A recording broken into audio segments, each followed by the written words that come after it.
guys, welcome to our podcast with me Brian as your host. And kali ini gue ditemenin banyak teman gue, ada Javier, Halo guys. lalu ada Kayla, Halo. dan yang terakhir ada Karisa nih. Hai. Oke, karena udah lengkap nih teman. Hari ini gue tuh mau bahas sesuatu hal yang kayaknya agak-agak kontroversial nih teman. Ih, Kontroversial. Jadi kita kayak bakal ribut gitu nih. Waduh, waduh, bentar dulu nih. Siapa yang ribut nih? Perasaan kayak kita udah baik-baik aja. Indonesia udah baik-baik aja nih belakangan ini. jangan bilang gitu. Ntar ada apa-apa loh. Belum aja, bentar lagi. Kita lihat aja. Oh gitu, oke. Oke, jadi nih hari ini teman-teman kita bakal bahas sebenarnya tuh kebun binatang nih beneran konservasi atau cuma tempat hiburan doang sih? Soalnya kayak gue tuh sering lihat nih kayak kita kalau kita ke kebun binatang atau misalnya kita lihat di sosial media nih orang-orang tuh bilangnya kayak ini tuh konservasi. Tapi kok kalau gue lihat hewannya stres gitu ya? Apa kayak sambil ngerjain TA atau gimana nih teman-teman? Ya benar-benar sih. Gue sering lihat beberapa kali kayak di TikTok tentang animal abuse gitu di binatang, di kebun binatang. Jadi ini tuh termasuk episode expose kita. Waduh, expose berat banget ya. Sebenarnya sih kalau ngebahas fair gak fairnya ya, kayaknya semua hal tuh kayak ada dua sisi gak sih? Kayak ada hal yang bagus dan hal jelek juga nih, tergantung sisinya ngeliat dari mana. Ya, Bener iya gak, banget. Pi? Bener banget. Pasti banyak banget sisinya. Kira-kira gimana nih guys? Kita mulai dari mana nih kira-kira enak? Oke. Kayaknya biar kita bawaannya nggak langsung jelek kali ya, kita bisa bawa nih dari yang positif dulu. Mungkin dari kayak nih, kan lu nih termasuk orang-orang yang kayak mendukung banget nih adanya kebun binatang nih. Mungkin boleh nih Kak Jadi, speak up sedikit nih. Kenapa sih kayak kamu mendukung kebun binatang dan kenapa nih kebun binatang tuh penting gitu buat konservasi kalau menurutnya Kai ini sendiri gitu. Waduh, optimis nih. Ini sebenarnya cuma stres aja, tapi dikit tahu dikit. Gimana ya? Gini loh, kayak coba deh kalian bayangin. Jadi banyak spesies nih, tapi habitatnya tuh udah lenyap. Kayak kalau kalian ngikutin kelasnya Pak Rizky deh, terus kalian lihat kayak banyak banget kebakaran hutan, beberapa tempat-tempat yang udah nggak apa ya, nggak bagus lagi deh untuk hewan bisa tinggal di situ. Hutan diambil alih sama logging, pertanian, sama infrastruktur. Jadi populasinya ini kan banyak nih. Nah, itu tuh turun drastis yang tinggal 100 ekor, terus nanti turun lagi jadi 50 ekor. Jadi, kalau nggak ada kebun binatang, ya kita nggak bisa ngembang biakin spesies itu dong. Kan kalau kebun binatang tuh pasti kayak ada tim dong, jadi bisa bikin terkoordinasi. Jadi spesies yang udah punah nih, selamanya habis, gone, nggak ada lagi di dunia ini. Itu kan ada bentuk step nyatanya dari kebun binatang itu sendiri. Jadi kayak kayak bangunan penyelamat gitu lah. Kayak misalnya nih, kalau kita ambil beberapa individu dari hewan itu, kita rawat, terus kita kawinin lagi nih sama individu yang bagus. Nah, jadi kan ada manajemen genetik tuh. Jadi populasinya itu tetap hidup. Jadi kita tuh kayak ngebantu mereka tuh keep alive gitu loh, guys. Gitu. Well, jadi kayak backup plan gitu maksudnya. Nah, iya kayak back begitu, betul-betul. Jadi kayak bukti nyata banget loh yang tadi kayak gue bilang. Kayak kalau di Indonesia sendiri nih, itu tuh ada 5 spesies loh. Jadi gue gak asal ngomong nih. Contohnya, ada dari spesies burung, yaitu dari cucak rawa, murai batu, terus ada jalak suren. Nah, ini berhasil dikembangin statusnya dari dilindungi, jadi nggak dilindungi lagi. Move tuh apa namanya statusnya. Karena breeding programnya itu berhasil. tapi bentar dulu deh Kai. Wait, bentar, bentar. Jadi kalau misalkan kayak gitu ya, berarti kan makin banyak nih di kebun binatangnya. Terus bisa-bisa status proteksinya tuh bisa diturunin di itu dong. Emang itu bagus ya? Bagus gak sih? Coba deh. Kalau populasinya stabil di kebun binatang, kan bisa dilepas liarkan lagi. Berhasil. Jadi populasi di alam liar itu juga recovery dong. Jadi nggak perlu lagi di overprotect. Nah, itu berarti bentuk sukses dong. Hmm, setuju sih sebenarnya sama pernyataan yang kayak tadi. Cuma mungkin agak-agak nanya nih Kak, aku mau nanya, kayak sebenarnya seberapa banyak sih kebun binatang yang kayak benar-benar berhasil gitu? Kan tadi udah diceritain tuh ada yang bisa di overprotect-nya jadi turun. Itu tuh ada berapa sih? Atau kayak cuman sedikit doang gitu nih?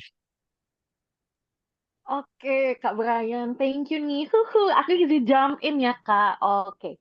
Jadi gini, kayak emang sih segelintir doang. Tapi kayak Taman Safari Prigen, kalau kalian tahu di Bandung Zoo, itu tuh bagus loh. Kalian harus ke sana deh kapan-kapan. Mereka tuh punya program breeding yang serius. Jadi di Taman Safari Prigen itu mereka punya sekitar 250 hektar lahan. Jadi kandangnya luas tuh. Nah, kalau kandangnya luas itu nggak keren, jadi hasilnya lebih baik. Terus tuh mereka ada teknologi-teknologi terbarunya juga, seperti si Frozen Zoo. Nah, Frozen Zoo tuh salah satunya ada di San Diego Zoo. Jauh ya San Diego Zoo, tapi ini contoh bagus sih. Soalnya di San Diego Zoo tuh ada banyak banget sampel, bahkan ribuan DNA dari satwa yang langka. Jadi kalau spesies itu ngilang, genetiknya masih ada tuh. Nah, nanti genetiknya ini bisa di-restore di masa depan gitu. It sounds like genetic backup. Keren sih. Jadi tuh kayak kita ada cloud storage tapi untuk DNA gitu. Nah, iya. Aduh, kayak kita nggak perlu bayar iCloud gitu ya. Udah ada kan. Jadi kita bilangnya apa ya? DNA Cloud lah ya. Nah, tapi yang paling penting, kebun binatang tuh jadi tempat edukasinya juga. Jadi ketika pengunjung nanti ke sana, kalau misalnya teman-teman main ke sana nih, lihat harimau real time, nah itu kayak langsung ngasih impact kayak, duk, gitu. Jadi kalian tuh jadi aware, teman-teman dan para pengunjung itu aware kayak, oh ya ampun harimau ini terancam punah ya, gitu. Jadi mereka mau support terhadap hewan-hewan langka ini untuk dikasih konservasi, gitu. Tapi itu termasuk asumsi nggak sih? Kayak apa benar nanti nih pengunjung pergi ke kebun binatang nih zoo gitu, terus langsung jadi konservasionis gitu? Hmm, Ya, ada studi sih yang nunjukin kalau edukasi di kebun binatang itu bisa ningkatin conservation attitude pada pengunjung. Jadi ya, dari studi itu bisa dibilang dong impactnya nyata. Tapi emang gini loh, emang kalian ngelihat penguin di situ lucu-lucu nggak merasa iba? Ih, kasihan lucu gitu. Gitu loh maksudku. Hmm, sebenarnya kayak ada sisi positifnya ya, kayak tadi misalnya tadi ada backup genetik, terus tadi juga ada breeding yang lebih terkoordinasi, terus juga ada edukasi buat masyarakat umum juga, dan ada harapan juga nih buat reintroduksi spesies-spesies yang langka gitu. Nah, tapi Jeff sebagai orang yang lebih kritis nih pemikirannya ya, bukan status kesehatannya nih. Eh, Sebenarnya kalau dari lu sendiri ada kekhawatiran apa sih terhadap kebun binatang ini? Hmm, jujur nih ya, jujur banyak banget sih. Kayak mulai dari paling obvious tuh kayak animal welfare-nya. Kayak aku juga udah lihat sendiri sih, ada kebun binatang ini di mana-mana hewannya stres banget, jujur beneran. Kayak aku lihat sendiri dan juga banyak loh bener-bener berita-berita yang ngomongin kayak kekhawatiran ke kondisi hewan-hewannya ini. Kayak contohnya nih, kayak monyet nih, kan mereka ya gimana sih? Kayak pasti di alam bebas tuh pasti kan mereka lari sana sini, tapi ini kayak monyet mundar-mandir terus, kayak kelihatan khawatir gitu loh. Habis itu ada kayak gajah lipotin kepalanya, habis itu kayak burung cuma nongkrong doang, padahal kan dia di habitatnya kayak harus terbang ya, bisa terbang bebas kemana-mana. Kayak ini bukan, kalau menurut aku sih kayak bukan hewan yang sehat ya. Ini kayak sakit jiwa sih literally. Kayak stresnya level tinggi bro, kayak gitu. Em, itu kayak stereotypic behavior nggak sih? Kayak gue pernah sih beberapa kali lihat kayak video tentang itu. It's actually sad. Jadi yang mereka harusnya hidup bebas kayak sesuai di hutan aja, tapi mereka cuman hidup di kandang yang cuma dibentuk kayak hutan. Jadi ya mereka nggak bisa bersikap selayaknya hewan-hewan pada umumnya gitu kalau di alam liar. Nah, iya kan, bener banget kayak gitu. kayak mereka nggak merasakan kenyamanan itu di tempat mereka. Dan sebenarnya ini tuh sebenarnya bisa langsung punya impact loh ke breedingnya. Kayak kalau misalkan mereka stres, tentunya kayak pasti nggak sih reproduksinya nggak bakal normal. Kayak mereka keganggu misal kalau mau berkembang biak dan sebagainya gitu. Jadi pastinya tingkat breedingnya, tingkat breeding suksesnya itu pasti rendah nggak sih? Kayak cuman 7 sampai 10% lah maybe. Kayak pasti ada lah di beberapa kebun binatang dengan banyaknya berita-berita yang beredar sekarang. Jadi kayak menurut gue kayak argumen dari Kai tadi tentang backup genetik itu terdengar bagus sih teorinya sebenarnya. Bagus, tapi gimana nih prakteknya? Kayak hewan nggak kawin, nggak punya anak, ya pasti program-programnya pasti gagal nggak sih? Bentar dulu. Tapi itu kan karena yang lo bilang tuh karena kandangnya jelek. Coba deh kalau kandangnya luas. Terus enrichment-nya bagus. Ya hewan pasti bisa kawin. Oke, taman safari yang gue bilang tadi. Kan berhasil tuh. Iya, bener. Kayak taman safari ya, dan ya kayak bisa kita abstraction gitu ya.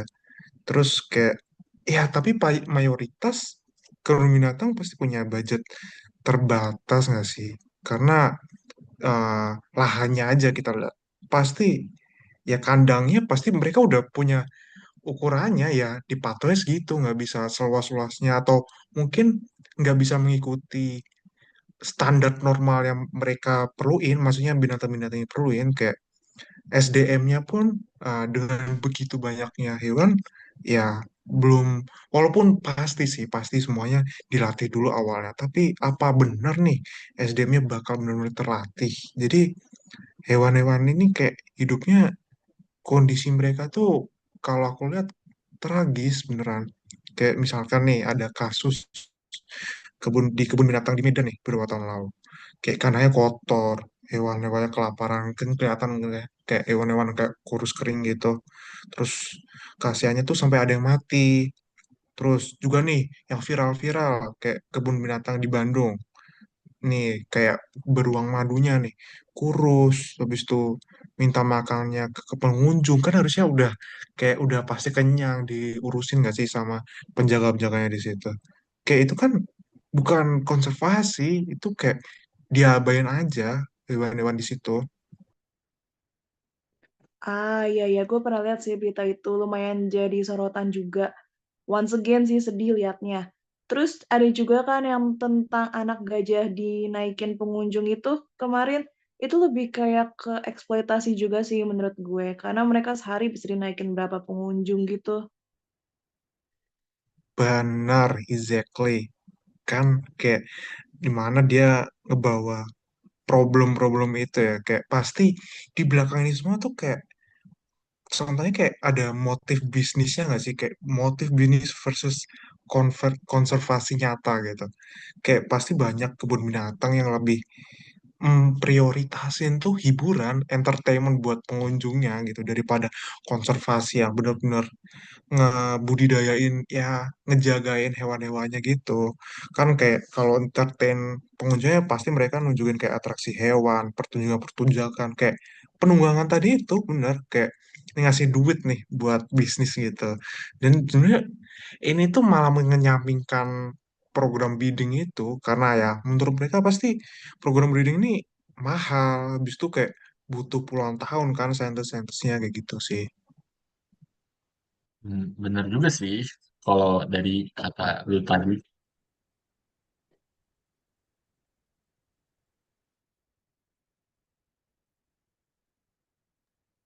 Oke, emang kalau dilihat sih emang dari perspektif bisnis nih pasti jalan banget sih gitu, kayak pertunjukan lumba-lumba atau penunggangan kuda dan gajah misalnya. Itu kan sebenarnya kayak lebih banyak cuannya nih daripada kayak kita cuman breeding doang gitu satwa alamnya. Iya, bener banget. Dan mungkin yang paling parah nih ya, mungkin ada kebun binatang ya, diduga nih bisa terlibat nih dalam perdagangan satwa ilegal. Di mana itu kan dilarang banget ya kalau di negara kita ya, kalau di hukumnya ya terlarang banget. Tapi kalau di Taman Safari Indonesia pernah juga nih disorot karena diduga memuluskan status satwa di perburuan liar. Terus jadi terlihat legal aja nih, lihat legal. Tapi ini serius loh. Kayak di Indonesia nih bisa kehilangan 13 triliun rupiah per tahun akibat perdagangan satwa ilegal ini, teman-teman. Dan kalau kebun binatang jadi bagian dari rantai perdagangan yang ilegal ini, ya namanya bukan kebun binatang, kayak itu benar-benar bisnis mereka, dan kebun binatang bukan lagi konservasi, malah jadi musuh dari kata-kata konservasi itu, gitu, bukan jadi sebagai bagian dari konservasi itu sih. Oke, oke. Ya, kasus itu emang bad lah. Emang nggak sesuai. Tapi kok menurut gue outlier lah. Gue rasa nggak semua kebun binatang kayak gitu. Pasti bakal kena tindakan hukum nggak sih kebun binatang seperti itu? Iya, maybe kita lihat, tapi sih ya ini pasti menunjukkan banget gak sih, kayak ada nih emang regulasi kita emang ada, tapi selama itu nggak sih regulasinya, berarti kan kalau misalkan regulasinya terkuat ya pasti transparansinya kuat. Habis itu outlier kayak gitu nggak, kayak hal-hal kayak gini nggak bakalan terjadi, teman-teman. Kayak pasti bakal ada yang mencegah, dan pasti itu pasti digagalin terus. So, basically, we can say that banyak kebun binatang nih yang nggak bener-bener menjadi konservasi. Jadi cuman jadi tempat hiburan aja, tapi berkedok konservasi gitu. Bingo, benar banget. Nah, dan ada satu hal lagi sih yang sebenarnya sering diabaikan. Kayak program reintroduksi itu jarang berhasil sih. Kayak hewan hasil tangkaran kehilangan naluri alaminya. Karena kan pasti di kandang terus nih. Kayak misal macan di kandang terus. Kayak cuma dikasih makan gitu doang. Nah, kalau dilepas liarkan, mereka bakal takut tuh kayak ngejar mangsanya dan sebagainya. Nah, pastinya sulit nih mereka eh, untuk mencari mangsanya, dan malah takutnya mati kelaparan, ataupun malah hewan-hewan yang herbivore gampang nih diincar sama predatornya. Dan mungkin datanya bisa menunjukkan sebenarnya bisa 30-40% satwa itu yang lepas liarkan benar-benar bertahan jangka panjang, cuman berarti persentasenya kecil. Jadi program ini sering lebih jadi PR nih daripada hasil nyatanya. Wait, itu angkanya kecil banget gila. Itu kayak di bawah KKM anjir. Eh berarti bisa dibilang kebun binatang nih omdo dong. Ngomongin tentang reintroduksi, tapi eh, di lapangannya nih banyak kan nggak suksesnya gitu. Iya, benar banget. Ini jadi kenapa konservasi di situ tuh kayak eh, lebih mungkin memproteksi, tapi di yang hal lainnya yang lebih penting kalau dia keluar di situ tuh malah nggak terproteksi. Jadi misalkan habitatnya selamat, nah spesiesnya maka nggak perlu mengandalkan kebun binatang gitu. Ah, ini juga nih yang salah satu yang penting. Eh Kai, bisa jelasin nggak perbedaannya dari in situ dan ex situ yang tadi disinggung sama Javi ini? Oh iya, tadi dia bilang X itu ya. Oke, gue jelasin in situ karena tadi dia belum ngomong nih. Jadi itu in di dalam itu kayak konservasi di dalam habitat si aslinya gitu. Jadi hewan, jadi tim kebun binatangnya yang datang ke tempat habitat aslinya buat ngelihat langsung gimana hewan-hewan itu dijaga. Contohnya kayak di Taman Nasional, cagar alam. Nah, di sana spesies itu tetap di environment alami mereka. Jadi mereka bisa berkembang secara natural tanpa perlu dipindahin ke kawasan kayak kebun binatang. Nah, kalau X bukan mantan ya. X X di luar, X itu di luar habitatnya. Nah, berarti yang tadi gue bilang, hewan itu dipindahin di dalam suatu tempat yang dibuat oleh manusia, kayak kebun binatang. Dan gak kebun binatang aja, ada juga arboretum. Nah, jadi spesies-spesies itu dipelihara di manusia dalam lingkungan buatan. Gitu.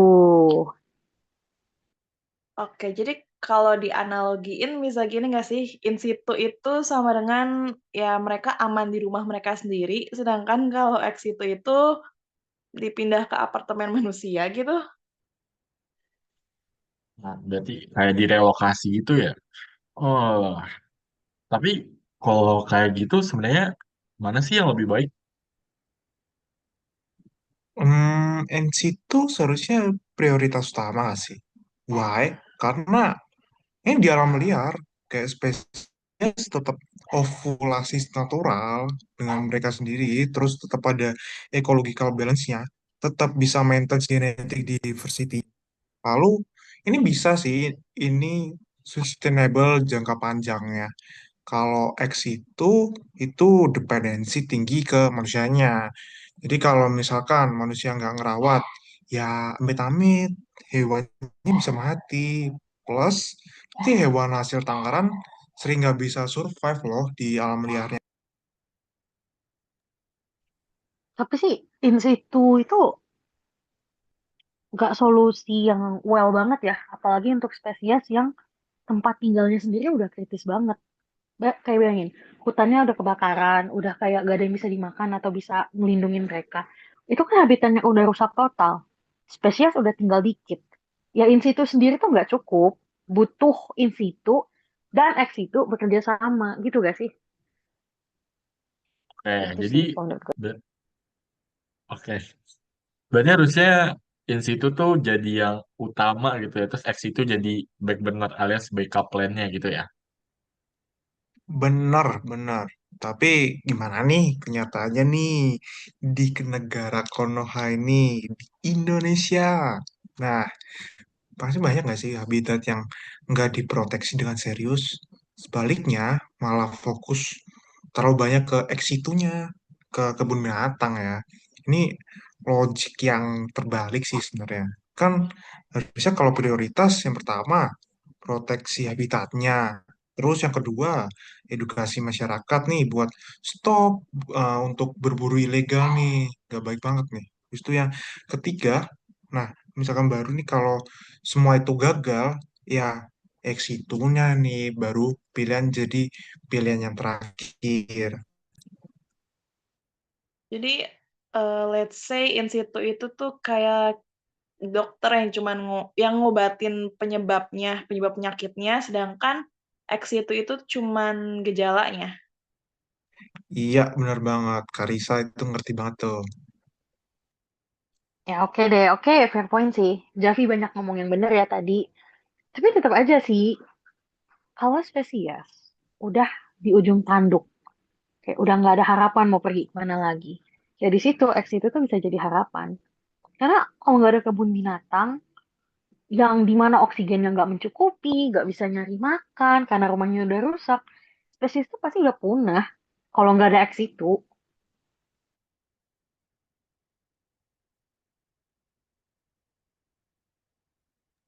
Oke, berarti bisa dibilang fair lah ya dua-duanya sama-sama penting. Tapi tetap yang berarti yang harus diprioritasin tuh tetap in situnya. Oke, kalau gitu nih, sekarang berarti problemnya ada satu. Gimana sih caranya biar kebun binatang ini bisa beneran jadi konservasi dan berhasil gitu untuk menjalanin fungsinya sebagai konservasi? gue dulu nih ya. Oke. Hmm, menurut gue sih, kalau zaman sekarang kan orang itu udah pada kayak know your worth, naikin standar. Jadi menurut gue, standar animal welfare kita tuh harus ketat sih, harus naikin lagi. Dan itu nggak boleh kayak kompromi kosong-kosong atau kayak nanggung lah kayak pertama menurut gue kandang tuh harus luas, enrichmentnya tetap harus ada, sama jadi bikin hewan itu harus sehat secara mental dan fisik juga. Benar, benar banget. Dan sebenarnya ini ya, ini yang paling, ini juga kalah, kalah pentingnya sih. Kayak, ini harusnya dimonitor nih, dimonitor secara ketat sama bapak-bapak penguasa nih ya. Kayak, pasti bapak-bapak pemerintah nih. Harusnya dimonitor ketat nih, biar ya harus ada akreditasinya, harus secara berkala, harus ada tim independen nih yang objektif menilai nih. Habis itu, kalau misalkan nggak memenuhi standar, ya sanksi yang tegas dong, kayak lisensi kah harus dicabut. Ya, udah finish kelar gitu. Jadinya kayak food safety inspection tapi untuk kebun binatang gitu ya. Iya, iya benar-benar kayak health inspection yang ketat dan reguler. Oh, mantap juga sih kalau kayak gitu. Terus apa lagi ya kira-kira yang bisa dilakuin nih? Cuan sih kata gue. Bukan cuan yang cuan buat manfaatin diri sendiri, tapi kayak transparansi cuan atau transparansi finansial. Jadi kebun binatang yang udah publikasi, yang udah jual tiket atau sering jadi tempat rekreasi, itu harus publikasiin berapa persen budget untuk dialokasiin buat konservasi nyatanya sama recreation atau hiburannya. Jadi orang tuh harus bisa verify apakah kebun binatang ini beneran fokus konservasi atau cuma ngaku-ngaku doang gitu. Bener kayak gue setuju banget sih. Kayak plus habis itu kebun binatang nih harus terikat dengan program in situ tadi yang kita bahas. Terus habis itu misalnya ada 50% profitnya dari tiket masuk. Ya harus dialokasikan ke habitat protectionnya, researchnya gimana, atau nanti anti poaching program juga perlu dijalanin. Itu bisa sih jadi sustainable model. Jadi pengunjung bayar tiket masuk, terus uang atau profitnya itu bisa beneran dipakai buat konservasi habitat. Lumayan sih itu eh, efeknya. Cuman itu kan dari tadi dilihat dari pemerintah dan dari kebun binatangnya aja nih. Tapi kalau kita-kita nih sebagai perspektif masyarakat biasa nih teman, kira-kira ada hal yang bisa kita lakuin nggak sih? Adalah kayak ya apa ya? Survei gak sih? Kayak survei nih kayak nanti kalau mau ngunjungin kebun binatang, pilih-pilih dulu gitu. Kita cek dulu, wah ini kredibel nggak nih, ini yang ngurus bener gak? Kayak cek akreditasinya dulu. Terus kalau effort ya, tanyain program konservasinya apa. Kalau mereka nggak transparan ya jangan datengin. Itu kan sama jadi support ya. Kita jangan support.